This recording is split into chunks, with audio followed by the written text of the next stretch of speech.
went full pads today after a shorts practice yesterday in the indoor. So guys were, had their legs. It was a little hot, but had their legs. Defense flew around. Was really, really impressed with the ones and the twos on defense. Eric Cuffey came out with a wrist injury, getting it reevaluated, just fell on it awkwardly. Other than that, questions? Defense win the scrimmage? Absolutely, yeah. Third week in a row, is that encouraging? Very much, yeah. We're gonna win with great defense, and that's, I try to tell anybody that'll listen. I think since the BCS was formed, I'll say it again, one national champion was outside of the top 25 in defense, and that was Auburn. They were 32nd, I believe, and they also had a kid on their team named Cam Newton. History has proven in this great game that you got to play great defense to win championships, and so very encouraged. Tom, if the offense was only after 3 weeks, how do you feel about quarterback? Good.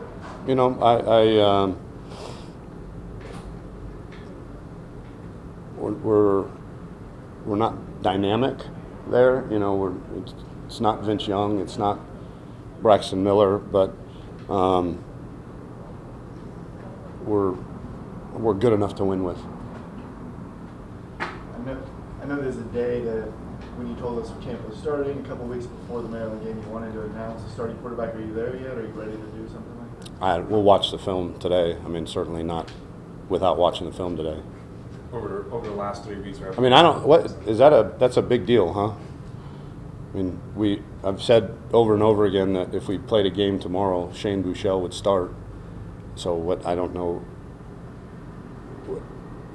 We'll get a depth chart to make it Facebook official, I guess. Is that what we got to do? Quarterback's a big deal, right? Yeah. They're kind of a big deal, aren't they usually? Yeah, but I don't know. Yes. You did mention Cam Newton. Tom, with having Chris and Kurt back in practice this week, do you feel like you got a better idea today of what you got at running back as opposed to a week ago? I do. Yeah. We got to see when Kyle gets back on Monday and Tuesday if he can hold up and not suffer any kind of setbacks, because he was having a really good camp. And Chris has done really well coming back. Those two true freshmen, we're going to play both of them, and we got to have them pick it up. Right now, again, they're lost ball in high weeds, and after 3 weeks they shouldn't be. So we got to accelerate their growth here in the next couple weeks. Can you talk about guys staying at Moncrief? What was like the thought process, behind that, and how's that, Yeah, really, that was organic, but with the kids, we give them air mattresses to take naps in the break when they don't have class. A lot of them, as I've said before, couldn't even nap in between the end of practice and meetings because of class, but the ones that didn't have class, or once classes got over, we give them those air mattresses to sleep on. And when we moved into Jester, a lot of the kids said, Coach, sleep is at a premium, and if I can save myself the 8-minute walk to Jester and 8-minute walk back in the morning, that's 16 to 20 minutes extra sleep. Can we just sleep here? And of course the answer is yes, and it caught on, and more of the team did it, and I think it's pretty cool camaraderie. You take naps? Do I take naps? Depends on where we're at in the season. I don't during training camp. I try to do it on a Tuesday and Wednesday during the season. How many kids do you think were staying there in the Moncrief? Oh, very rough. That's maybe 50, about half probably. Has that ever been the case was that the case at Houston when you walk in? Yeah, they did that. I don't know that it was as many, Fern, that spent the night. No. It wasn't as many, but it was there was quite a few. You have your MVPs in the scrimmage? No, we won't until we grade the film. Coach, how are you at right tackle? How those two guys are battling? It's in every other series. They're rotating in. I would imagine that'll probably be the case during the game.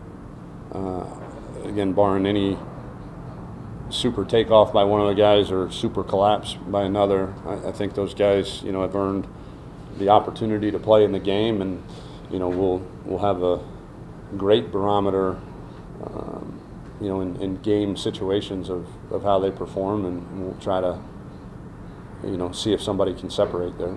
That's not necessarily a bad thing, is it? It's not a bad thing, but I don't know that it's great. It means that, if you'd rather have one great one than two average to above average ones. Sure.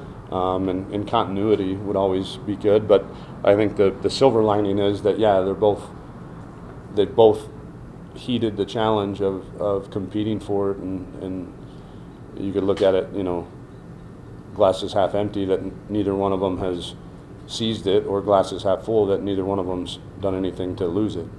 Tom, with the 2 weeks before Maryland, what either position group or player either excites you or worries you that we haven't asked you about? The equipment managers? I mean, Yeah. you guys. Well, that's what I'm asking. Who are we not asking about that is in your mind of either happiness or concern?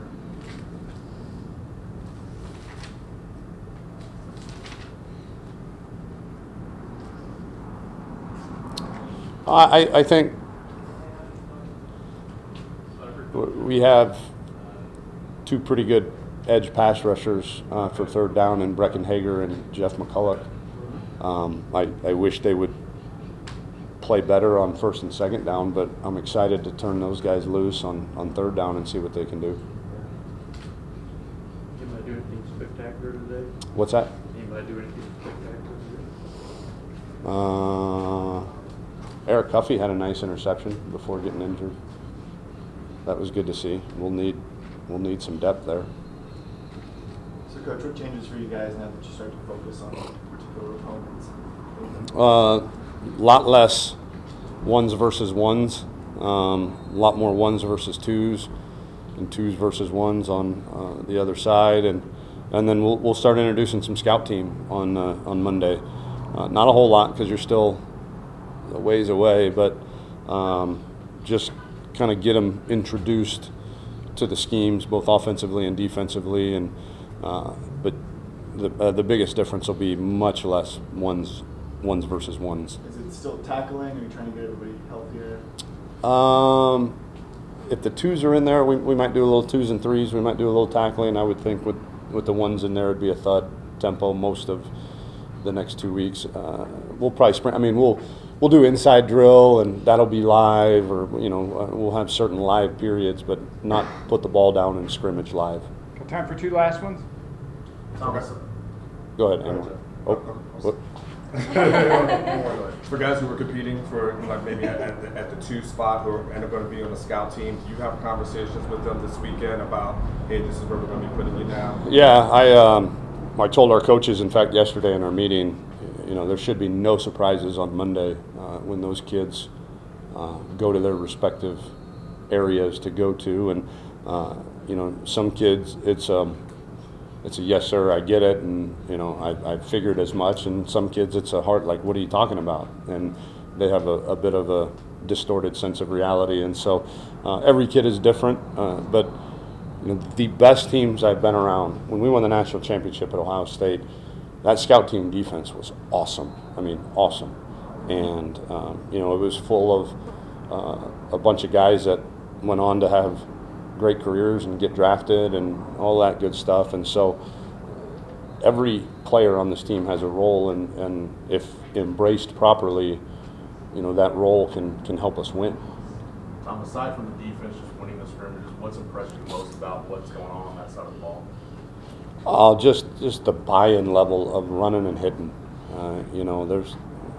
We don't do any tag, and there were points early in the spring last year where we're in full pads in a live situation, and we're forearming guys or pushing guys, and what is that? That's not tackling. You know, we run and tackle and chase the ball as good as I've seen us right now, or as good as I've seen us here, and we need to continue to get better at it. But it's probably the thing I'm proudest of, that side of the ball, in terms of improvement to where we were when we started spring in March. Thanks. Coach.